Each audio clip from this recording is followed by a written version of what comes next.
Hey, welcome everybody. Marcel, and there's Dr. Tina in the background. Today's story is Tucker Carlson came to Canada to liberate Canada. Yes, hi. I couldn't understand the French part, but it's Tucker Carlson calling from the United States, and I'd be grateful if you pass a message on to the Prime Minister, Justin Trudeau. We are coming to liberate Canada. We are coming to liberate Canada, and we'll be there soon. Anyways, guys, yeah, we're reporting live from the desert. I wish I could be in Calgary and Edmonton to attend to these events, the Tucker Carlson event where Daniel Smith, Maxime Bernier, all my friends from the socials and the news, the independent news world will be on site. But we'll get you the action here right from the desert as Tina is building a fire in the early morning. And so let's take it away. So the first question is, why is Tucker Carlson in Canada to help liberate Canada? Well, the main problem is Mr. Trudeau, our dictator of a freaking Trudeau dictator prime minister. Laid out the tough economic times that Canadians are facing. You say you're seized with the issue. Did you consider that backdrop when you decided to take an $80,000 free vacation?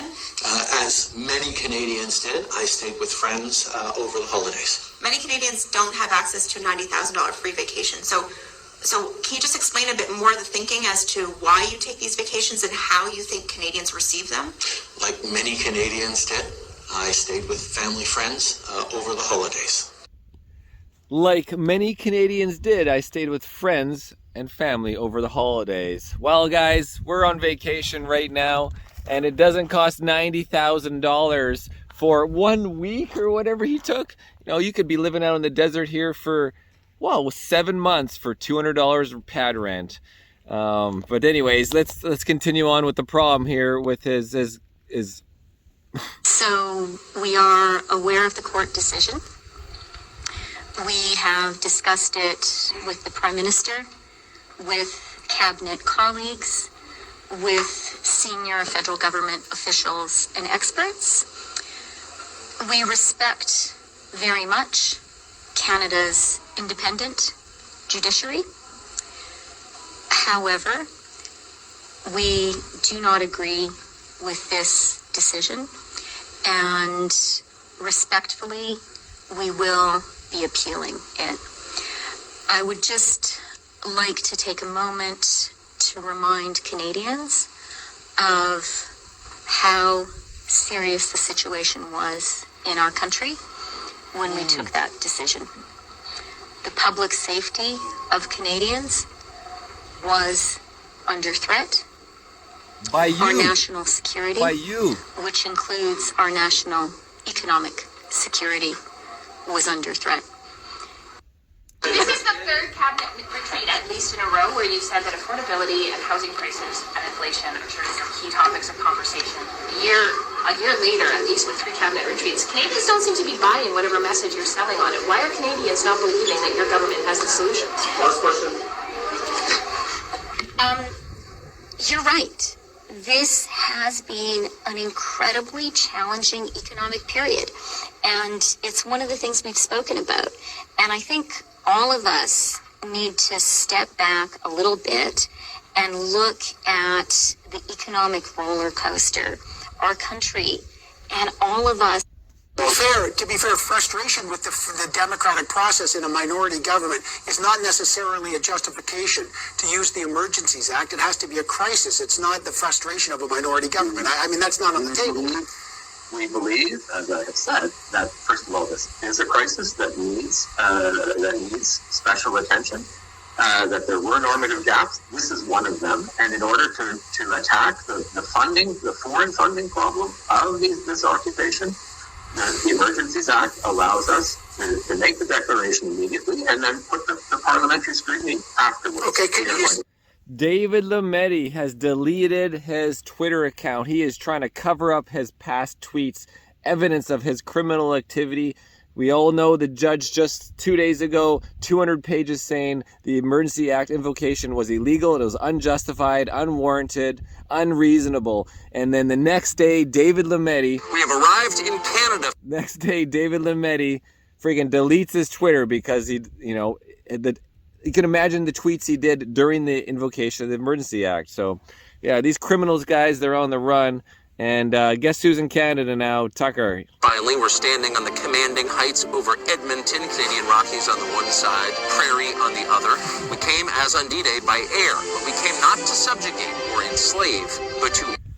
Yeah, so sorry guys, we'll fast forward. Let's get right to Tucker at the event. Hello everybody, I'm in Alberta, in Calgary, and with like-minded people here to see Tucker, as you can see. But I believe all of the people here must have took the right deal. There are people that know what is happening in our country is not right, and we need to fight for our rights, and you can always count on us, on me, on the People's Party of Canada to do that. Stay strong and free. Perfect. Thank you, Max. Thank you, Max. Maxine Bernier at the show, along with Premier of Alberta, Daniel Smith.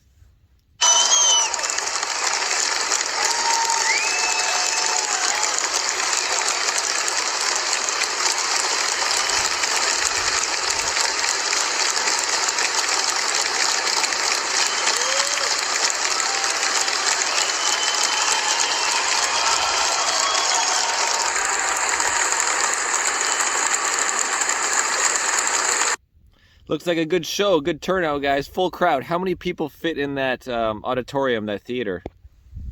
How about a huge Alberta welcome for the one and only Tucker Carlson.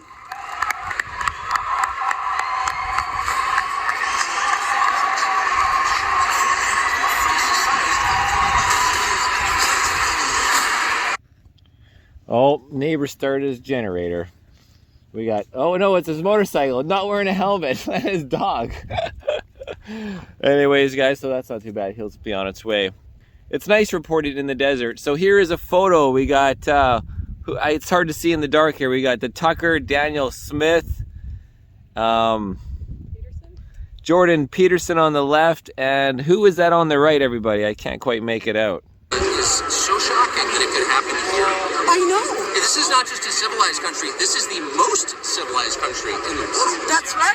And so if it can happen here, it's a very ominous harbinger of what the rest of us are about to get. That's how I feel about it. Yeah, because America is about like 5 years behind Canada. Exactly, So- and about 20 minutes down the road. So we should be paying attention, but we're not. And our State Department, of course, is not going to raise human rights objections when you have political prisoners rotting in Alberta. Really? That's right. I agree. Yeah, the Coots 4, 2 years in jail without trial. That is, it's already goes against the Constitution to have a trial within a reasonable amount of time. 18 months was the set in the Supreme Court by the previous Jordan versus the Crown. You know, now it's the King. So it's so funny. They're not getting any of their rights. They're not. The Constitution is not being held up. It's a criminal act.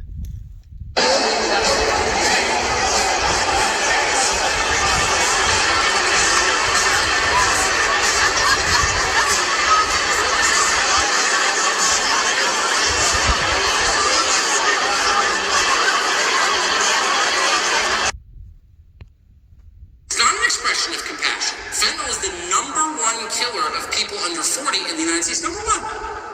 There's no safe dosage of fentanyl. It's a poison. Manufactured in Mexico with Chinese precursors designed to kill people, and it does.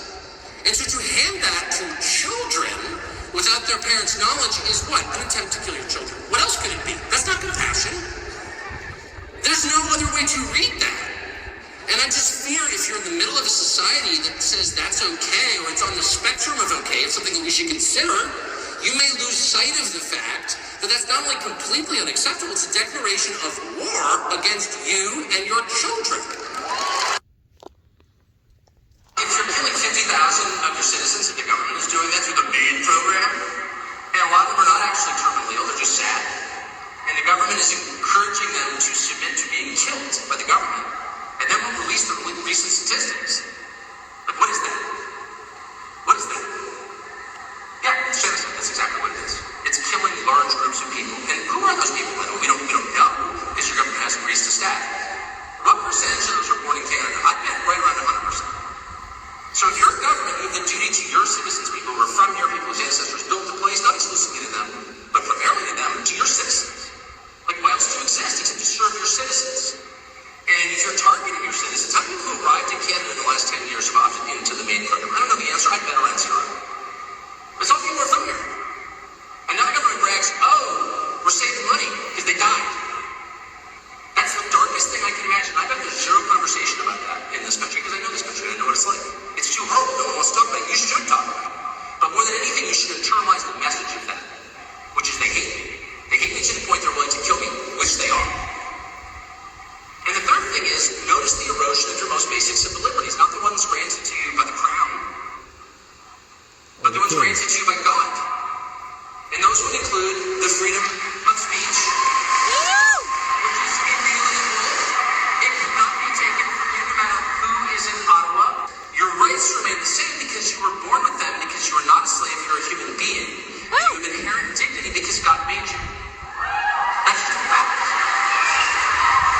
And if they're taking those rights away piecemeal and doing so in the name of public safety, even as they make the public sphere much more dangerous, which they have, in case you haven't noticed. Canada has a lot more violent crime now than it did 20 years ago. Have you noticed? Of course you have. You live here. And they're telling you you can't defend yourself against that crime. We're going to disarm you. You can't protect your life or your family. And you're like, oh yeah, it's for the public safety. It's just not a big deal. These are weapons. We're another weapons of self-defense, which you need and deserve as a free person, not a slave. And then they're telling you can't complain about it. And then they're subsidizing the media to the point where all of your media outlets, which are disgusting, are state media because they're taking the state back. State media propagated Trudeau, censoring the internet, censoring and regulating all television and all media, all radio, everything, guys. This is just a little snippet of Tucker. We have a full 26 minutes of him giving his introduction, which we'll put in another video, but we'll just kind of finish off with this. Watch CBC, I do, occasionally. I can turn in any hour of the day and I will learn that I'm racist for driving an SUV and not being trans. That's the whole schedule of CBC program. Yeah. So if they're limiting your freedom to say what you think, which is freedom of conscience, the most basic of all freedom, your freedom to defend yourself and your family against bodily harm, which has got to be a twin to the first one. If they're taking away your voting power by changing the population of your country, which they are doing, and no one wants to talk about that, Canada has the highest immigration rate in the world per capita. And shut up, racist! That's not racist. I don't care if they're coming from New Zealand. I don't care if you're taking the population of Stockholm and moving them to Canada. If you change the population of the country, you change the country. And you dilute the voting power of the people who are vested in that country, the people who are born there, who have lived there long term, who understand the history and the culture of the country, who are bought in. And all of a sudden, their vote means much less. It's math. It's math, all right. Buddy, the worst parts of Canada are your big cities, and there's one in particular that's just like, I'm sorry to say that, I think it's an atrocity. It's not worse than Gary, Indiana, or New York City. We've got a lot of atrocity cities in my country. But, like, why is Toronto the face of Canada? Where you see the mountains right there? I've been to those mountains. They're ridiculous. They're prettier than any mountains we have in my country. A lot prettier. Have you been to northern Quebec, like above the French zone? Like, just into the woods? It's insane. Have you been to the Maritimes? Like, it's just, you know, Labrador? It's the craziest country. You have so much. Why are you clustered in the crappiest places? Go discover your own country.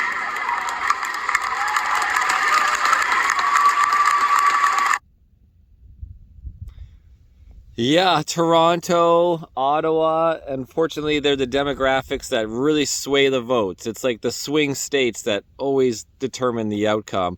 Everyone in the rest of Canada can vote for, you know, anyone but Trudeau, and then those two cities just ruin it for the rest of Canada, guys. Oh, yes. This is the best one. There to finish off, guys. Look how happy Trudeau is that Tucker is in Canada. He's clapping away. He's clapping so hard that he's hitting the girl to his left. And his claps in slow-mo. There you go, 1/5 speed. She's like, whoa, watch out. I can Crazy people, guys. Anyways, that's Tucker. He's in Alberta right now. Hopefully we'll bring you a lot more footage, but I'll make another video about his 26-minute speech. So check out the next video if you want to learn about it.